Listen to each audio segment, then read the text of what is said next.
इस जहन में रोशनी, खुशी और खुशहाली का ख्याल आता है ना?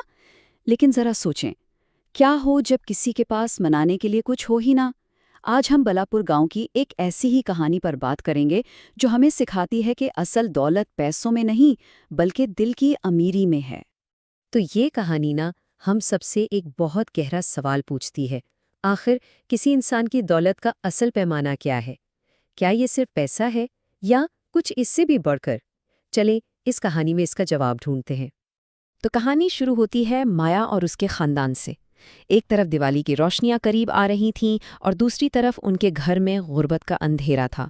ऐसा अंधेरा जहां खुशी की कोई किरण नजर ही नहीं आ रही थी। देखें, इनका हिसाब सीधा था। रोज कमाओ और रोज खाओ। और मसला ये था कि अब काम मिलना ही बंद हो गया था। इसलिए मुस्तकबिल का कुछ पता नहीं था और यही उनकी सबसे बड़ी परेशानी थी। और फिर इस सारी परेशानी के बीच माया का एक मासूम सा सवाल आता है। माँ, दिवाली आ रही है, हम भी नए कपड़े और पटाखे खरीदेंगे, है ना? ये सवाल, आप जानते हैं, इस कहानी का दिल है। एक तरफ एक बच्ची की उम्मीदें और दूसरी तरफ खानदान की तल्ख हकीकत। यहाँ देखें, फर्क कितना वाज़ेह है।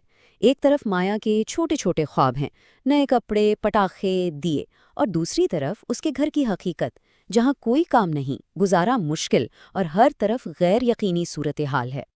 लेकिन कहते हैं ना, कभी कभी उदासी भी इंसान को एक नए रास्ते पर ले जाती है। माया की यही उदासी उसे एक ऐसी दोस्ती की तरफ ले गई जिसने सब कुछ बदल देना था। तो होता यह है कि माया अकेली बैठी होती है और तभी उसके पास रूपाली आती है, जो एक अमीर घराने की लड़की है। ये वो लम्हा था जहां दो बिल्कुल अलग दुनियाएं टकरा रही थीं और एक ऐसी दोस्ती की बुनियाद रखी जा रही थी जो समाजी ऊंच नीच की परवाह नहीं करती। रूपाली की ये बात सुनिए। गरीब होने से कोई फर्क नहीं पड़ता। अगर हम मेहनत करें तो एक दिन गरीब भी अमीर बन सकता है। ये सिर्फ अल्फाज नहीं थे, ये माया के लिए एक तसल्ली थी, एक उम्मीद थी। इससे पता चलता है कि रूपाली का दिल कितना बड़ा है और ये भी कि सच्ची हमदर्दी हर दीवार को गिरा सकती है। अब जब दोस्ती हो गई तो रूपाली बहुत खुश थी। इतनी खुश कि उसने माया को अपने घर दिवाली मनाने के लिए बुला लिया। माया के लिए तो ये जैसे एक ख्वाब पूरा होने जैसा था। हाँ, इसकी माँ को कुछ खदशात थे, लेकिन ये दावत, ये उम्मीद की एक ऐसी किरण थी जो उसकी अंधेरी दिवाली को रोशन कर सकती थी। लेकिन जहाँ उम्मीद की एक किरण जली, वहीं समाजी ताज्जुब की आंधी उसे बुझाने आ गई। कहानी अब अपने सबसे मुश्किल मोड़ पर पहुंचती है। तो माया अपने सबसे साफ सुथरे, बल्कि एक लौते साफ लिबास में वहां पहुंचती है। रूपाली तो उसे देखकर बहुत खुश होती है, गर्मजोशी से मिलती है। लेकिन उसके वालिदैन ओम और सुशीला, उनका रवैया बिल्कुल सर्द था। वो तनाव ना उसी वक्त महसूस होने लगा था। और फिर वो बात कही गई जो शायद इस कहानी की सबसे तकलीफदेह बात थी। ओम ने रूपाली के कान में सरगोशी की, गरीब बच्चों से दोस्ती मत करो, पहले वो दोस्त बनते हैं, फिर अमीरों के घरों से चोरी करते हैं। और बदकिस्मती से ये अल्फाज माया ने सुन लिए। ओम के ये अल्फाज माया के दिल पर तीर की तरह लगे। उसका दिल टूट गया, उसे अपनी माँ की वार्निंग याद आई और वो चुपचाप आंसुओं के साथ वहां से निकल गई। अब कहानी अपने उरूज पर पहुंचती है। एक ऐसा लम्हा जहां अल्फाज बेमानी हो जाते हैं और असल किरदार का पता अमल से चलता है। देखें हुआ क्या।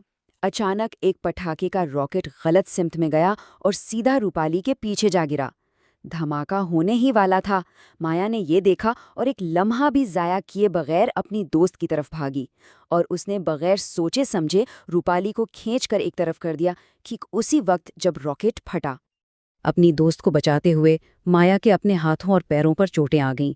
उसने अपनी बहादुरी की कीमत अदा की, लेकिन ये भी साबित कर दिया कि उसका किरदार उसकी गुर्बत से कहीं ज्यादा अमीर है। माया के इस एक अमल ने सब कुछ बदल दिया।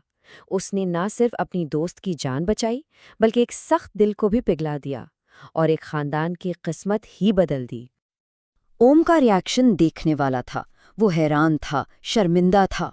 उसने माया से कहा, मैंने तुमसे इतनी बुरी बातें कहीं, फिर भी तुमने मेरी बेटी की जान बचाई। वो समझ नहीं पा रहा था कि जिस लड़की को उसने चोर समझा, वही उसकी बेटी की मुहाफिज निकली। शर्मिंदगी और पछतावे से भरा हुआ, ओम ने सबसे पहले माया से माफ़ी मांगी, फिर उसके जख्मों पर मरहम पट्टी की और उसे दिवाली के लिए नए कपड़े और ढेर सारी मिठाइयाँ तोहफे में दी। ये उसकी तलाफी का पहला कदम था। और बात सिर्फ तोहफों पर खत्म नहीं हुई। ओम ने माया के वालिदैन सरेश और रमा को अपनी फैक्ट्री में नौकरी दी और ये भी यकीनी बनाया कि उन्हें अच्छी तनख्वाह मिले। इस दिवाली दोनों खानदानों ने मिलकर जश्न मनाया और माया का घर तोहफों, मिठाइयों और सबसे बढ़कर खुशियों से भर गया। एक नेकी ने उनके पूरे मुस्तकबिल को रोशन कर दिया था। तो यहाँ कहानी हमें सिखाती है कि असल दौलत क्या है। ये पैसा नहीं, ये किरदार की अमीरी है, ईमानदारी, हिम्मत और सच्चाई। माया का खानदान माली तौर पर गरीब था, लेकिन अखदार के लिहाज से वो हमेशा से अमीर थे। तो इस कहानी का सबक क्या है? सबक ये है कि अगर हम ईमानदारी और अच्छी अक़दार के साथ ज़िंदगी गुजारें तो किस्मत हमें उसका इनाम ज़रूर देती है। हो सकता है फ़ौरन ना मिले, लेकिन मिलता ज़रूर है। और आखिर में एक सवाल सबके लिए, ज़रा सोचिए, क्या कभी किसी की ज़िंदगी में ऐसा हुआ है कि किसी के एक छोटे से नेक अमल ने, एक मेहरबानी ने गैर मुतवक्का तौर पर पूरी सूरत हाल को बदल कर रख दिया हो?